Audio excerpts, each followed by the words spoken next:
이 말씀은 요한복음 2장 1절로 11절까지 말씀입니다. 요한복음 2장 1절로 11절까지 말씀 제가 읽어드리겠습니다. 사흘째 되던 날 갈릴리 가나에 혼례가 있어 예수의 어머니도 거기 계시고 예수와 그 제자들도 혼례의 청함을 받았더니 포도주가 떨어진지라.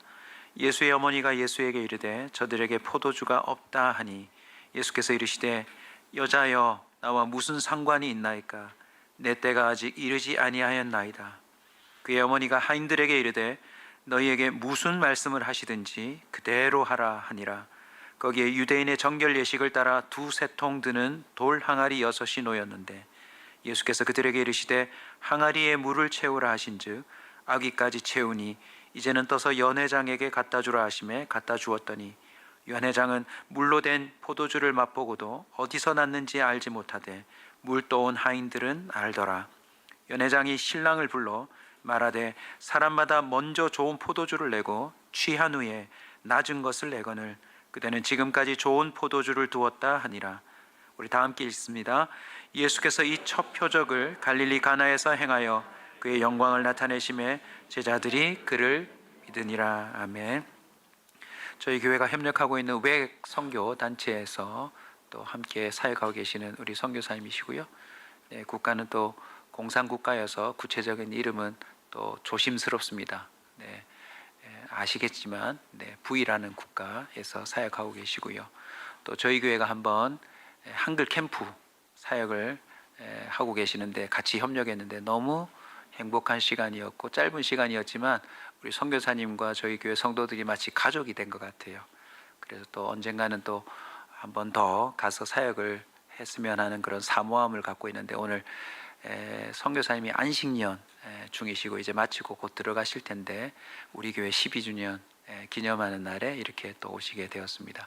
우리 나오실 때 또 힘나시라고 박수와 함성 응원으로 맞이하겠습니다. 선교사님 소개하겠습니다.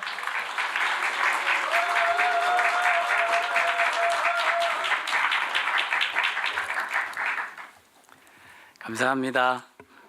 너무 반갑습니다. 네, 제가 처음 베트남에 가서 2004년 6월 달에 갔는데요. 그 다음 날 날씨가 굉장히 더웠어요. 그래서 이제 청바지에 그 슬리퍼 하나 끌고 밖으로 걸어 나갔어요. 걸어 나갔더니 한 분이 저한테 막 이렇게 붙들면서 길을 물어보더라고요. 그래서 내가 참 잘 왔다. 라이트 플레이스에 왔구나. 여러분 오늘 예배 시간에 하나님께서 가장 적당한 시간에 가장 좋은 곳으로 여러분들을 부르셨을 줄 믿습니다. 오늘 말씀 가운데 하나님의 귀한 은혜가 있기를 바랍니다. 오늘 예수님의 그 첫 사역 현장입니다. 갈릴리 가나의 결혼식. 예수님께서 이제 30년 동안 따로 이제 공생애 사역 안 하시다가 첫 사역입니다. 물로 포도주를 만드는 그 사역 현장입니다. 대통령이 첫 국정연설을 할 때 보면 굉장히 의미가 있습니다. 앞으로 국정을 어떻게 이끌어갈지 그 방향을 어떻게 할지 하나님께서 그 대통령을 통한 그 입을 통해서 말씀하시는 거죠. 그리고 한 회사 사장이 회사에 취임했다면 그 회사가 앞으로 어떻게 나갈지 그 첫 취임 연설은 굉장히 중요하리라 생각됩니다. 오늘 저는 본문을 보면서 그렇게 생각됩니다. 예수님이 가지는 첫 사역이 어떤 의미를 우리에게 던져주느냐. 물론 물로 포도를 만들었지만 그 의미가 우리에게 주는 깊은 의미가 있다라고 생각됩니다. 그래서 예수님께서 앞으로 하실 모든 사역의 방향성, 모든 사역의 지표가 되는 것이 바로 이 오늘 말씀이다라고 생각이 됩니다. 화면 한번 띄워주시겠습니까? 예. 저는 오늘 3가지를 보겠습니다. 마리아, 그리고 예수님의 사역, 그리고 하인들. 그리고 예수님은 이 물로 포도주를 만든 갈릴리 가나의 혼인잔치를 통하여 3가지 사역을 하시는데 필요를 채워주시는 사역, 변화시키는 사역, 믿음을 세우는 사역입니다. 포도주가 떨어졌어요. 중동 지역에서 이 결혼식의 포도주는 한 80%를 차지합니다. 정말 중요한 거예요. 그래서 물론 신랑 신부가 많은 것도 준비하겠지만 포도주를 준비해서 많은 손님들을 대접하는 것이 정말 중요한 부분입니다. 근데 포도주가 떨어졌어요. 그리고 마리아가 한마디 합니다. 무슨 말씀을 하시든지 그대로 하라. 무슨 말씀을 하시든지 그대로 하라. 사실 이것은 세 가지를 좀 우리가 생각해 볼 수 있습니다. 첫 번째는요, 예수님께서 본격적으로 사역을 시작하시기 전이라는 거예요. 두 번째는 마리아도 예수님의 그 기적이나 행한 이적을 본 적이 아마 없었으리라고 생각됩니다. 또 한 가지는 포도주를 구할 수 있는 방법이 따로 없었습니다. 뭐 슈퍼에 가서 살 수 있는 것도 아니고요. 근데 마리아는 하인들에게 예수님께서 하시는 무슨 말씀을 하시든지 그대로 하라라고 이야기합니다. 여러분, 이것은 사실을 좀 한번 생각해 보십시오. 뭔가 오버랩 되지 않습니까? 마리아의 이 말이 30년 전에 마리아가 처녀 때 천사가 나타났습니다. 그리고 말합니다. 성령이 내게 임하여 하나님의 아들을 너가 낳을 것이다. 그때 마리아가 무슨 말을 합니까? 마리아가 이르되 주의 여종이오니 말씀대로 내게 이루어지다. 말씀대로 내게 이루어지다. 30년 전에 마리아가 처녀 때 주의 말씀대로 내게 이루어지다. 그 말이 30년이 지난 지금 포도주가 없을 때 예수님을 향해서 하인들에게 말합니다. 무슨 말씀을 하시든지 그대로 하라. 맥락이 보이시죠? 30년간 마리아의 믿음이 변함이 없었습니다. 30년간 마리아의 그 믿음이 흔들림이 없었습니다. 30년 전의 그 믿음이나 지금이나 변함이 없는, 요동이 없는 그 마리아를 우리가 볼 수 있습니다.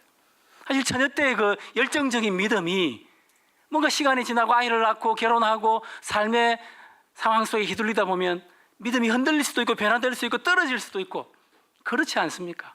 근데 마리아의 믿음이 변함이 없습니다. 사도행전 8장에 보면 빌립이라는 인물이 나옵니다. 근데 빌립이 우리가 잘 아는 스데반과 함께 7 집사 중에 한 사람 아닙니까? 예루살렘으로 가는 가사 광야길에서 에디오피아 내시에게 복음을 전한 사람이 빌립입니다. 이 한 구절 말씀 같이 한번 읽어볼까요? 사도행전 8장 39, 40절입니다. 시작. 빌립을 이끌어 간지라 내시는 기쁘게 길을 가므로 그를 다시 보지 못하니라. 빌립은 아소도에 나타나 여러 성을 지나다니며 복음을 전하고 가이사라에 이르니라. 빌립은 그 에디오피아 내시에게 복음을 전하고 그리고 광야길로 가다가 사라집니다.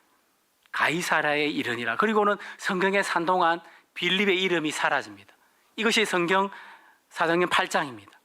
그리고 또 한 구절 보시면 바울이 이튿날 가이사라에 이르러 그렇게 한 이 구절 말씀이 사도행전 21장에 나옵니다. 7 집사 하나인 전도자 빌립의 집에 들어가서 머무르니라. 그에게 딸 넷이 있으니 처녀로 예언하는 자라. 이렇게 말합니다. 빌립이 8장에서 사라진 다음에 21장에서 새롭게 등장하는 때는 세월이 20년이 지난 뒤입니다. 20년이 지난 다음에 이 빌립 집사는 사실은 원수 같은, 왜냐하면 스데반의 친구 아닙니까, 빌립이. 근데 그 스데반을 죽인 사람이 바울입니다. 근데 바울이 전도여행 갔다 올 때마다 자기 집으로 영접합니다. 믿음 안에서 한 형제로 받아들인 것이지요. 그리고 그에게 딸 넷이 있는데 신앙적으로 잘 양육했다는 거 아닙니까, 믿음 안에서. 우리는 보기에 빌립이 20년 동안 사라졌는데 근데 20년 이후에 다시 등장했을 때는 동일한 믿음에, 오히려 더 확정적인 믿음에 자녀를 믿음으로 잘 양육한 빌립의 모습을 우리가 볼 수 있습니다. 저는 이 사진을 베트남에 처음 갔을 때 찍은 사진을 가끔씩 꺼내봅니다. 저 딸들과 함께 그 베트남 그 흘러가는 대열 속에 함께 타고 다니던 이 오토바이입니다. 처음에 갔던 그 열정, 처음에 갔던 그 믿음, 처음 가졌던 그 확신 가끔씩 꺼내봅니다. 하나님, 내가 이 오토바이 처음 사가지고 베트남의 언어도 모르고 문화도 모르고 아무것도 모르지만 그러나 그 열정과 그 확신을 가끔씩 끄집어내 봅니다. 잊어버리지 않으려고. 여러분, 여러분에게도 이런 마리아처럼 30년이 지났지만 여전히 변함없는 믿음, 여전히 견고한 믿음, 여전히 말씀에 대한 확신, 여전히 하나님에 대한 신뢰, 이것들을 여러분 가지고 계신지요? 앞으로 30년 뒤에도 여전히 견고한 믿음을 소유하시겠다고 하나님 앞에서 다짐하는 여러분 되시기를 바랍니다. 하나님께서 그런 마리아를 통한 우리에게 주시는 교훈이 그거라고 첫 번째 생각이 됩니다. 두 번째, 예수님. 첫 번째가 필요를 채워주시는 사역입니다. 사실 예수님의 사역 전체를 다 이렇게 둘러보면 아픈 자들의 병을 고쳐주었습니다. 가난한 자들과 함께 했고요, 눈먼 자들의 눈을 뜨게 했고, 그리고 걷지 못하는 자들의 걸음을 걷게 해주시는, 필요를 채워주시는 사역이 예수님의 사역이었습니다.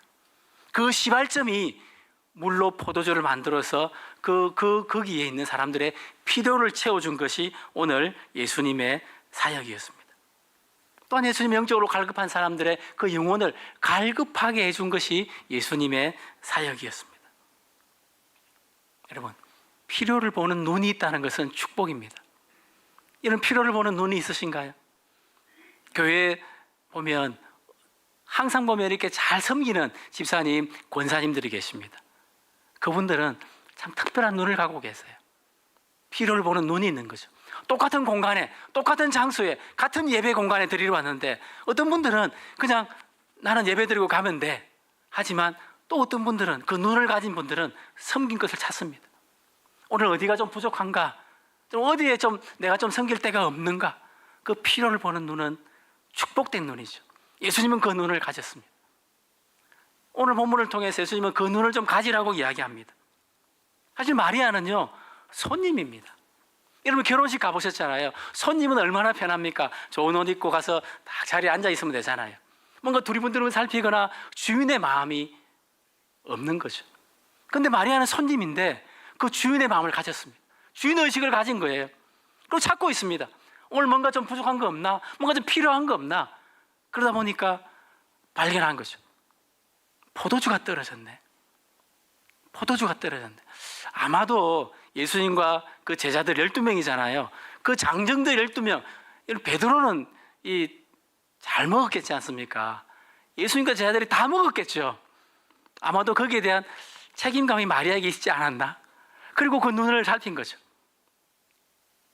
그리고 손님 마리아가 주인의식을 가지고, 여러분 이 주인의식이라는 건요 정말 필요합니다.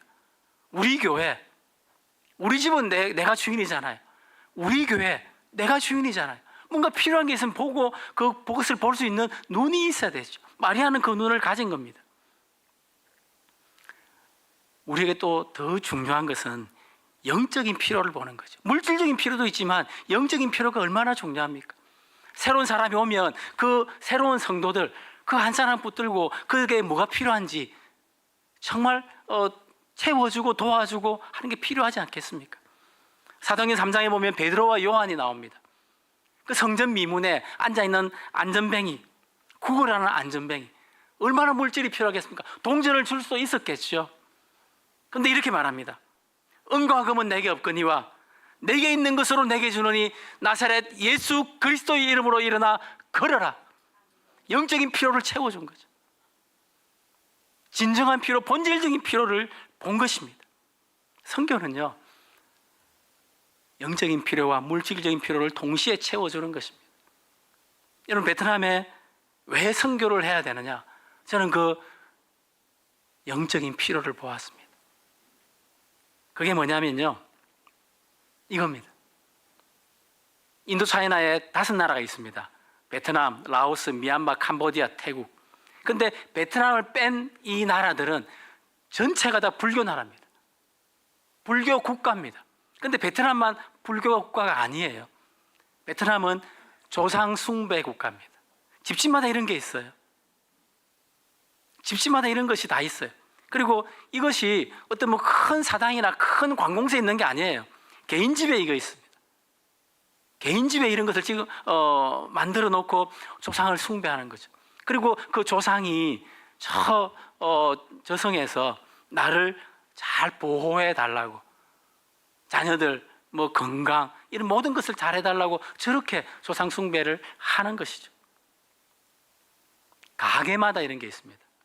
가게에 가면, 여러분 베트남 여행 가보셨죠? 가게, 호텔 가면 그 거리마다 그 가게마다 다 있습니다. 왜 그러느냐? 두려움 때문에 그래요. 그 조상이 나를 보호해주지 않고 조상이 나를 지켜주지 않으면 내가 해를 받을 거야, 어떻게 될 거야, 그런 두려움이 이런 것을 하게 행하는 거죠. 이뿐만 아니라요, 돈을 태웁니다.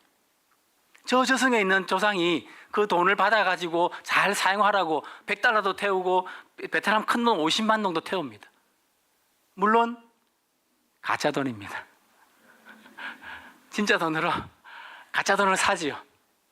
태우죠. 돈만 태우겠습니까? 이것도 태웁니다. 뭔 걸 같습니까? 금괴입니다.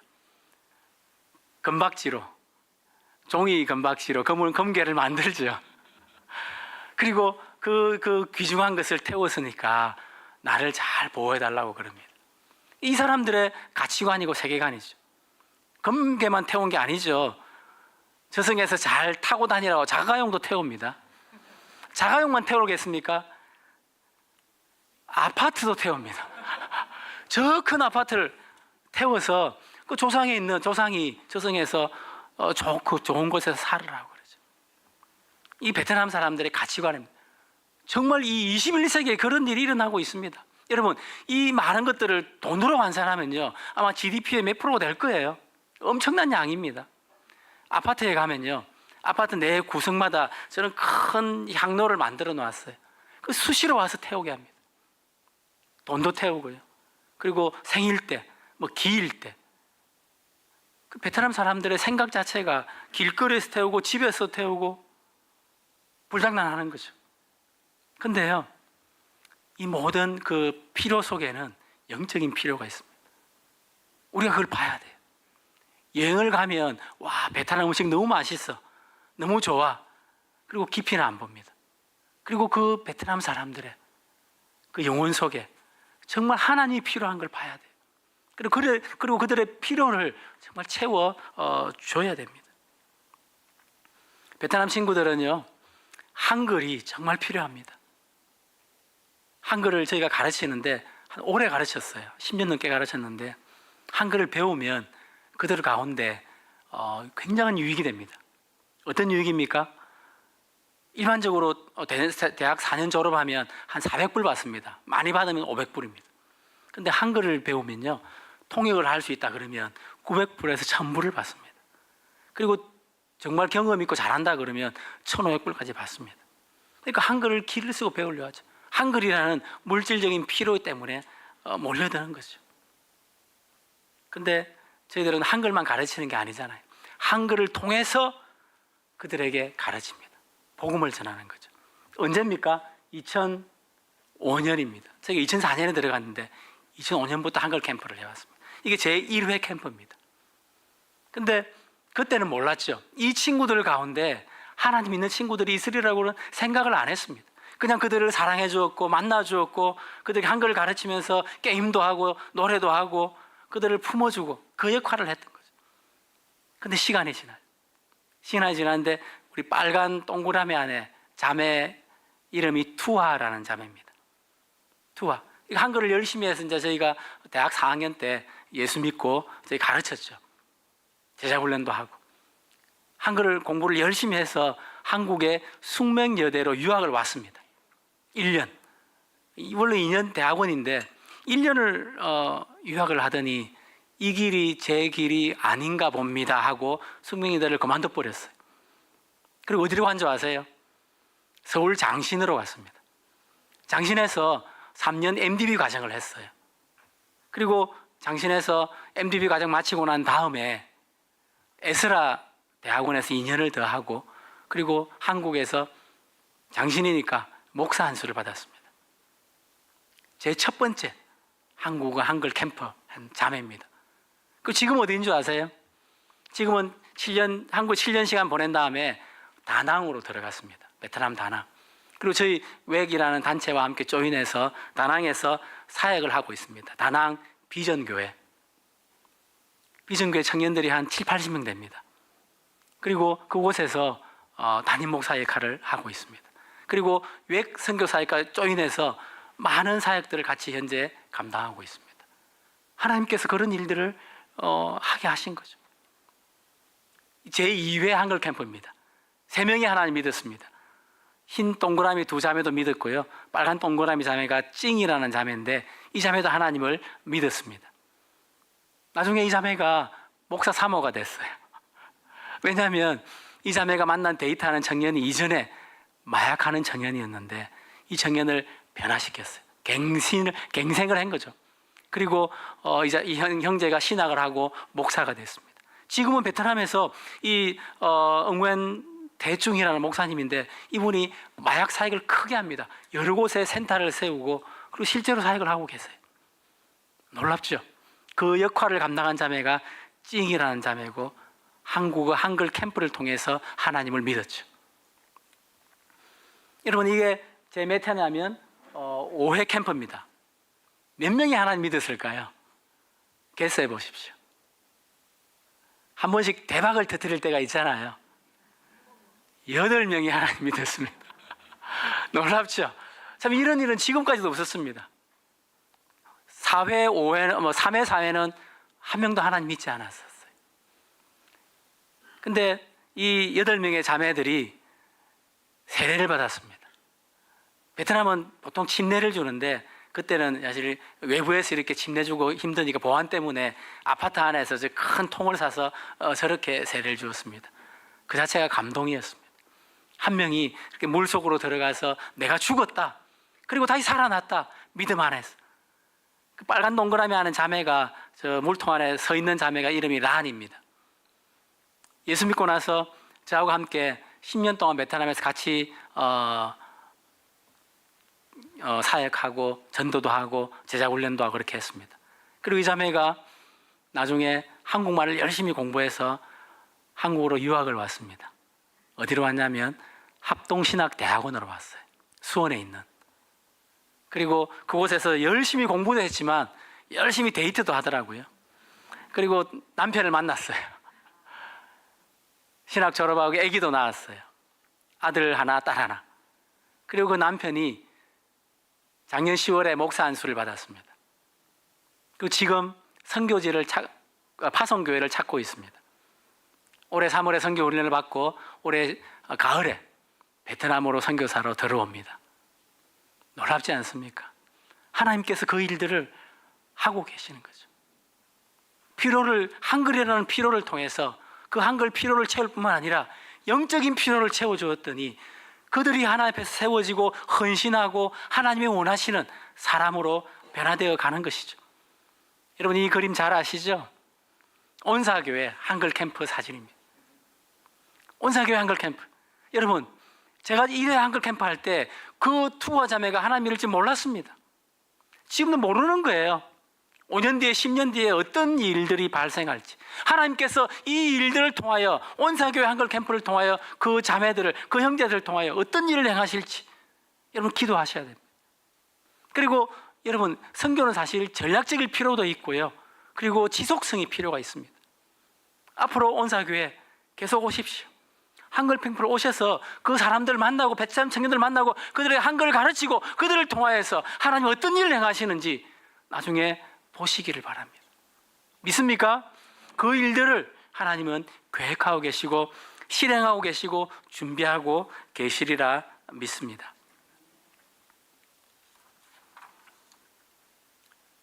여러분 물이 포도주가 되는 것은요 있을 수가 없는 일입니다.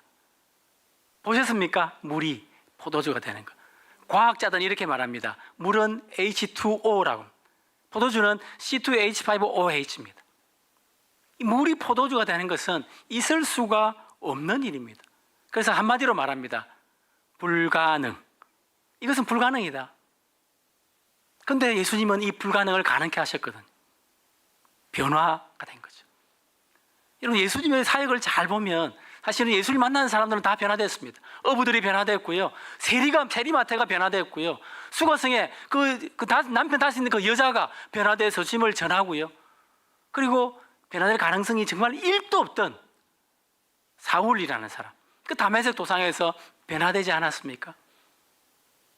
변화라는 것은요, 하나님의 특별한 계획과 섭리가 있습니다.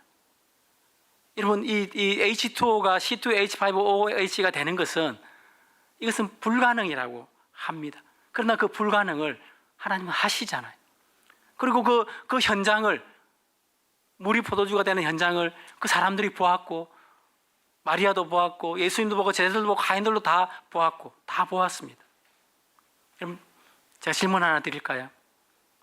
나를 통해 변화된 사람이 있나요?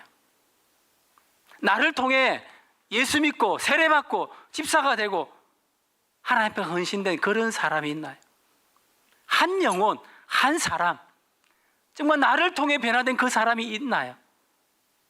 그렇지 않다면, 혹 그렇다면 우리는 끊임없이 하나님 앞에 그 한 사람을 위해, 그 한 사람의 변화를 위해 기도해야 될 것입니다. 여러분, 이 베트남은요, 공산주의 사상이 있습니다. 호치민 사상, 마르크스 레닌 사상 철저하게 가르칩니다. 대학 1학년 들어가면 옛날 우리 교련처럼 3개월 동안 집체 훈련을 합니다. 물론 교련처럼 이렇게 총소 쏩니다. 그러나 대부분의 시간은 이 사상 교육하는데 많은 시간을 보냅니다. 그 사상 시험을 쳐서 떨어지면 다시 그 내년에 2학년 때 또 해야 됩니다. 그만큼 철저하게 가르칩니다. 그들의 세계관, 그들의 가치관, 그들의 생각 구조는 그렇게 형성되어 있습니다. 왜냐하면 다른 교육을 안 받았거든요. 여러분, 변화시키는 본질이 뭘까요? 가치관과 세계관을 변화시켜야 되는 겁니다. 그래서 예수님도 그렇게 하셨어요. 여러분, 산상보훈 아시죠? 마태복음 5장, 6장, 7장. 그 산상보훈을 보면 이렇게 말합니다. 너희가 들었으나 나는 너희에게 이르노니. 예수님이 이 산상보훈을 그 산 위에서 가르치면서 제자들에게 무엇을 가르친다? 그냥 내용 자체가 아니라 옛날 것, 옛날 사상, 옛날 사고 가치관, 이런 것을 너희가 들었지만 나는 너에게 새로운 가치관을 이른다. 끊임없이 이 이야기를 하고 있습니다. 보세요. 너희가 들었으나 나는 너희에게 이르노니. 또 말합니다. 너희가 들었으나 나는 너희에게 이르노니. 또 말합니다. 너희가 들었으나 나는 너희에게 이르노니.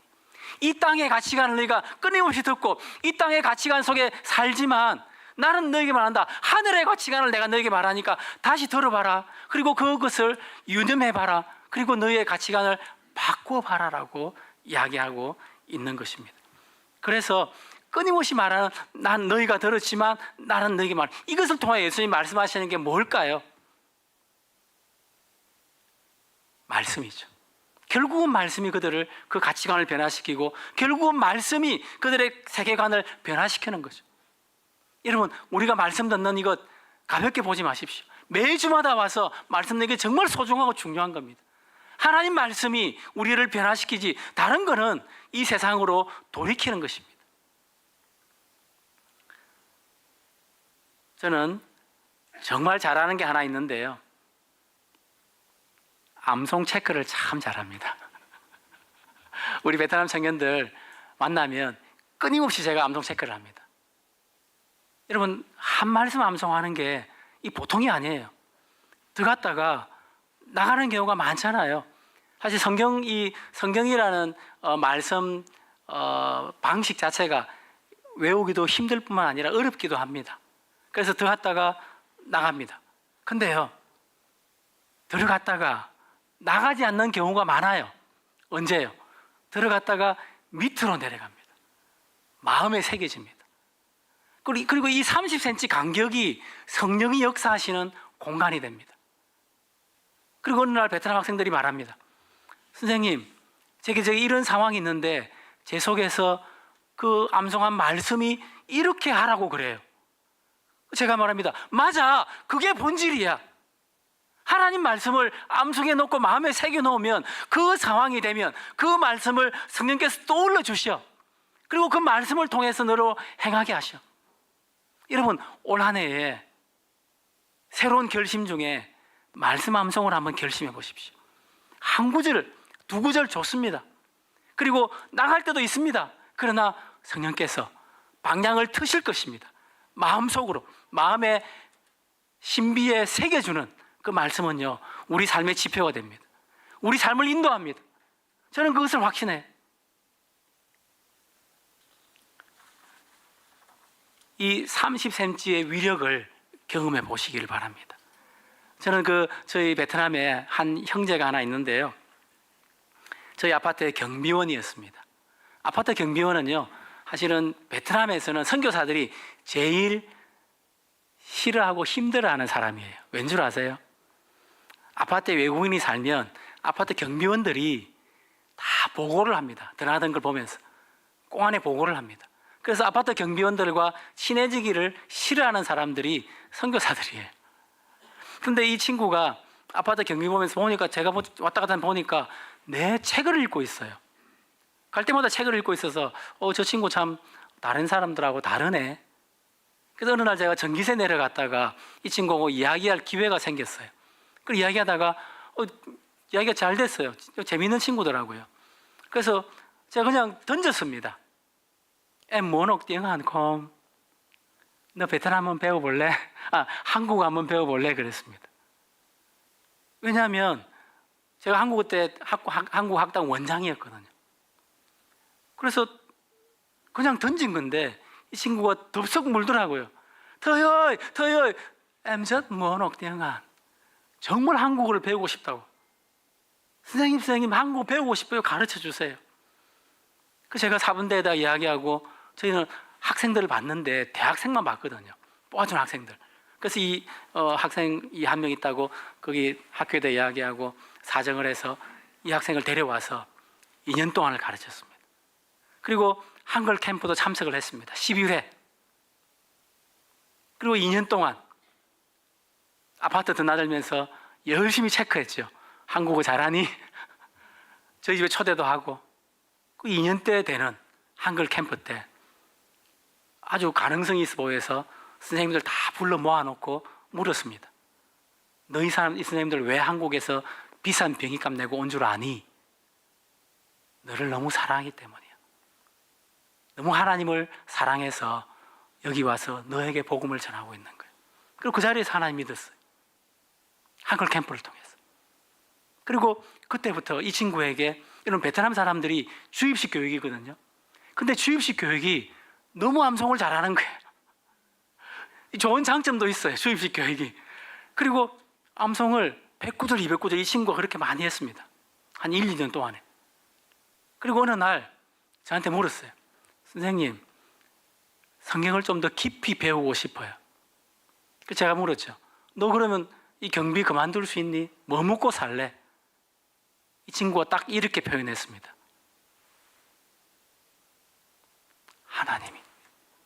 하나님이. 그리고 경비를 그만뒀습니다. 믿음으로 신학 공부를 시작했습니다. 2년을 시작했습니다. 2년 마치고 난 다음에 또 찾아왔습니다. 선생님 부족해요. 그래? 또 해라. 저희 비전교회에서 다 지원했습니다. 생활비, 학비. 그리고 저희 신학을 이렇게 졸업을 했죠. 신학 졸업한 이후에 저희 교회 전도사가 됐습니다. 성실하게. 그리고 몇 년 지난 다음에 목사 안수를 받았습니다. 그리고 저희가 안식년 나올 때 우리 꼭 목사님한테 저희 비전교회를 다 이양을 했습니다. 며칠 전에, 지난 크리스마스 이전에 제가 베트남에 잠시 다녀왔습니다. 호치민, 팔랑, 다낭, 달랏, 다낭, 하노이. 하노이에 잠시 들렸거든요. 목회를 너무너무 잘하고 있더라고요. 크리스마스 모임 때 청년들을 초청했습니다. 한 100명을 초청해가지고 비전교회에서 전도 집회를 하는 거예요. 드라마도 하고 워십도 하고 설교도 하고 간증도 하고 여러 명이 하나님을 믿었습니다. 꼭 목사님을 통해서, 그 비전교회를 통해서.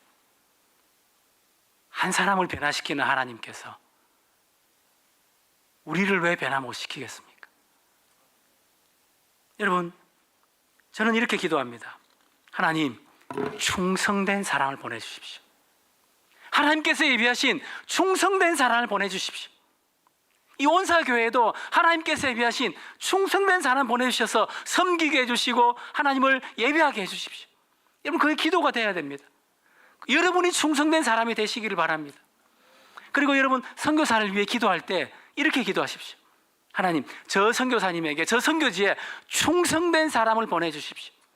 그리고 그 사람들이 하나님께 헌신할 뿐만 아니라 하나님께 사역자가 되게 해주시고, 그리고 그 사람을 통해 베트남에 혹은 선교지에 역대의 그 파괴된 기초를 세우는 나라가 되게 해주십시오. 누구 때문에? 충성된 사람 때문에. 여러분, 믿음을 세우는 세 번째, 필요를 채우는 사역, 변화시키는 사역, 믿음을 세우는 사역. 우리 12년 기념하는 이 자리에 온사교회가 이 세 가지 사역을 감당하는 교회가 되기를 바랍니다. 세 번째가 믿음을 세우는 사역이라 했잖아요. 사실 제자들이요, 아무것도 한 것이 없어요. 포도주를 다 먹어버려서 문제를 일으킨 것밖에 없습니다. 근데 이 요한복음 2장 11절의 결론을 뭐라고 말합니까? 2장 11절, 제자들이 예수를 믿으니라 그랬습니다. 그 결론이 제자들이 예수를 믿는다고 말합니다. 아무것도 한 일 없는 제자들이. 여러분, 중요한 것은요, 제자들이 예수님과 함께 있었다는 겁니다. 함께 있었다. 예수님과 동거동락했다는 거죠. 그런 면에서 교회는 믿음을 세우는 공간입니다. 얼마나 중요합니까? 이 교회가 믿음을 세우는 공간인 거죠. 오늘 본문에 보면 제가 하나 빠뜨리는데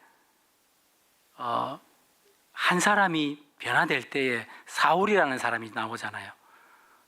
베드로라는 사람이 나옵니다. 근데 이 사울과 베드로는요, 철저하게 편견에 사로잡힌 사람이었습니다. 어떤 편견입니까? 선민사상, 유일신 사상. 이 유일신 사상은요, 이 변하지 않는 거예요. 하나님 한 분밖에 없다는 겁니다. 근데 하나님은 이 사울, 바울이라는 사람의 그 편견을 깨트렸습니다. 어떻게 해요? 하나님께서 환경을 만들었어요. 두 가지 환상을 통해서. 다메섹 환상, 아나니아 환상. 그리고 베드로는요, 이방인을 자기들은 선민이라 생각해서, 심지어 예수님의 제자인 베드로조차도 이방인을 개로 생각했습니다. 저들은 절대 구원받지 못하는 사람들이야. 베드로도 그렇게 생각하고 있었어요. 근데요, 이런 것을 통해서, 두 가지 환상을 통해서 사울의 눈을 뜨게 합니다. 그리고 두 가지 환상을 통해서 베드로의 눈을 뜨게 합니다. 그리고 예수에 대한 편견을 깨트립니다. 이방인에 대한 편견을 깨트립니다. 그리고 그들이 가진 편견에서 벗어나서 하나님을 믿는 변화된 사람이 된 거죠. 저는 베트남에서 있을 때요, 정말 언어도 모르잖아요. 그리고 그들의 문화도 모르고 사실 아무것도 몰라요. 근데 거기서 제가 해야 될 미션이 뭐냐면 사람을 얻는 겁니다. 전도해서. 그게 사실 여러분 쉬운 일은 아닙니다. 그래서 하나님께 제가 할 수 있는 것은 기도하는 거예요. 하나님, 제게 사람을 보내주십시오. 충성된 사람 보내주십시오. 이 노래를 제가 오토바이 타고 다니면서 한글 가르쳐 다니면서 부른 노래입니다. 제가 한번 들려드릴까요?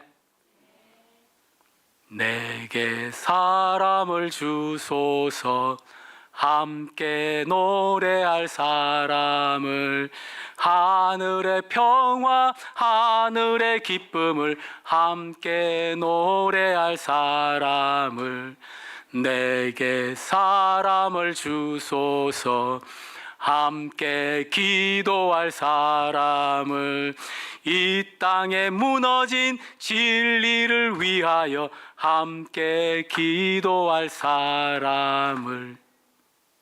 여러분, 저는 이 노래 부르면서요, 하나님 앞에, 하나님, 이 베트남 속에 하나님께서 숨겨진 사람을 보내주십시오. 오토바이 타고 캠퍼스 다닙니다. 청년들이 눈에 보여요. 여러분, 베트남 하노이에 대학이 100개가 있습니다. 놀라지 않으시네요. 백계라는 대학은요, 수많은 청년들이 있는 황금 벌판입니다. 하나님 댁에 사람들을 보내주십시오. 충성된 사람, 예비된 사람, 하나님께서 점 찍어 놓으신 그 사람을 보내주십시오. 이 노래를 수도 없이 불렀습니다. 그리고 수도 없이 부른 그 노래에, 그 기도에 하나님은 응답해 주셨습니다. 여러분, 온사교회 새로운 한 해를 시작하면서 이 노래가 주제가 되기를 바랍니다. 내게 사람을 보내주십시오. 온사교회에 충성된 사람을 보내주십시오. 하나님이 예비한 사람, 하나님을 섬기고 온사교회를 섬기고 영혼을 섬길 그 사람들을 보내주십시오. 그렇게 기도했을 때 그 결과가 여러분이 보시는 비전교회고, 그 꼭 목사님이 충성된 영혼이었고, 그 목사님에게 다 교회를 이해하고, 저는 다시 베트남에 들어가면 다시 또 새롭게 맨 땅에 헤딩합니다. 새롭게 교회를 개척해야 되죠. 다시 돌아왔습니다. 사실 믿음을 세우는 것은요, 교회가 할 일입니다. 교회는 교도소와 두 가지 공통점이 있습니다. 첫 번째는 모두가 죄인이라는 것을 고백하는 사람들이 있는 곳입니다. 그렇지 않습니까? 우리가 죄인이기 때문에, 우리가 죄인이라고 고백하기 때문에 이 자리에 있는 거죠. 또 하나는 자신의 삶을 되돌아보는 것이 교회입니다. 그래서 교회는 믿음을 세워주는 것입니다. 여러분, 믿음이 자라고 싶습니까?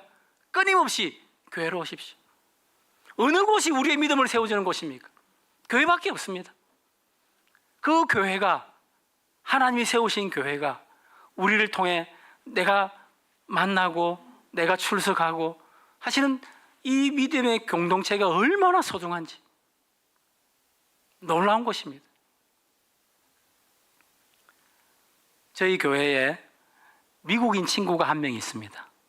조슈아라는 친구입니다. 흑인입니다. 미국 텍사스에서 왔어요. 어느 날 유학원에서 베트남 유학원에서 일하는데, 어느 날 이 친구가 친구 따라 저희 비전교회에 왔어요. 근데 믿음도 별로 없고 경험 삼아 온 것 같아요. 근데 한 번 오고 두 번 오고 세 번 오더니 그냥 그만둘 줄 알았어요. 근데 계속 오는 거예요. 이 친구 베트남 말 잘 할까요? 저희가 베트남 말로 설교하는데 베트남을 몰라요. 한마디도 몰라요. 근데 끊임없이 오는 거예요. 그래서 우리가 통역을 붙여줬습니다. 영어 잘하는 친구를 통해서. 먹는 자리도 오고요, 기도 모임도 오고요. 나중에는 이 베이스를 기타를 잘 치더라고요. 찬양팀까지 했습니다. 그리고는 나중에 공부를 하고 싶다는 거예요. 성경 공부를.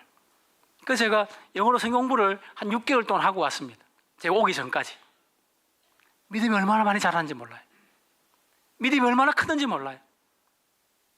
그리고 마지막 날 저희가 이양식 할 때 사진인데요, 그때도 참석했잖아요. 하나님께서 이 친구를 향한 놀라운 계획이 있으리라 저는 믿습니다. 그리고 여러분, 교회는요, 끊임없이 하나님을 섬기는 사람들이 와서 하나님을 예배하는 곳입니다. 그리고 그 예배를 하나님 받으시고요, 하나님은 그걸 통해서 우리에게 놀라운 복을 주시는 거죠. 그래서 이 사역의 방향성은, 예수님이 이 첫 사역을 통해서 주시는 것은 피로를 채우시는 사역, 변화시키는 사역, 믿음을 세우는 사역, 우리에게 가르쳐 주신 것이고 온상교회가 할 일입니다. 마지막으로 하인들입니다. 이 하인들은 참 우리가 많이 생각 안 합니다. 간과를 하고 있어요. 이 하인들은 정말로 이해가 안 됐습니다. 맹물을 떠서 채우라, 포도주가 필요한데 지금 가서 당장 사와도 모자랄 판인데 맹물을 채우라는 거예요. 맹물을. 그리고는 더 놀라운 거는 맹물을 떠서 갖다 주라. 이분이 좀 어떻게 이래 됐나? 맹물을 갖다 주래. 술 취한 사람들이 몽둥이로 맞을 수도 있고, 그죠? 물벼락을 맞을 수도 있는 그런 상황인데 떠서 가져다가 줍니다. 가져다 주기 전까지 이 하인들의 모든 시선은 그 맹물에 가 있을 겁니다. 어떻게 될까? 궁금한 거잖아요. 근데 그 맹물을 받았던 여자이 먹어보고는 와, 맛있네. 너무너무 맛있네. 지금까지 이렇게 좋은 포도주를 두었네라고 된 거죠. 여러분, 단순한 순종이 이런 결과를 일으켰습니다. 사실 우리가 단기 선교 갈 때 이렇게 하지 않나요?